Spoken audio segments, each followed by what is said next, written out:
Definitely a lot of emotions from us all, and I think that's natural in a game like this where, you're facing a lot of adversity, whether it's the weather or the opposition, and to come up close, to give up a goal in the 87th minute, it's a little bit sour, and it's going to stick with us, knowing that we had a group that, had beaten LAFC away, was able to beat any team on the road.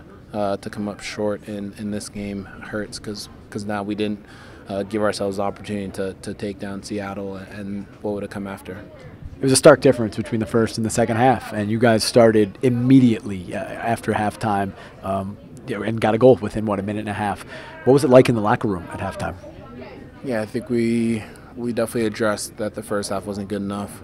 We always talk about energy, and maybe that's been a theme that we haven't started with the right energy or just the right approach. And as a player on the field in the moment, I felt that perhaps the energy was there tonight, but the decision-making wasn't in the first half. We were too frantic on the ball, all of us, and unable to consistently string multiple passes in the opposition half, which gave them confidence to go on the counter and just made us more tired. But then in the second half, we addressed that. Knowing we were down 1-0, we had to go out and gamble a little bit, and thankfully the goal came quickly, found a little bit more rhythm, but ultimately couldn't get that second goal, and that's what's going to define this game. You mentioned the conditions. What was it like playing out there? Yeah, it was cold.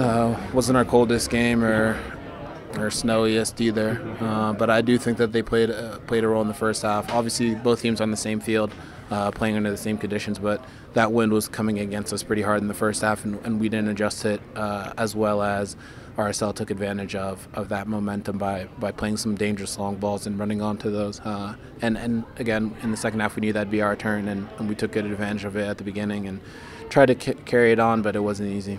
How do you now head into the off season? How do you process this season? Yeah, I'm a little bit disappointed, frankly. I think that's the standard we've set as a club. My first year here, we were Western Conference champions regular season, and then my second year, we won the Western Conference playoff championship.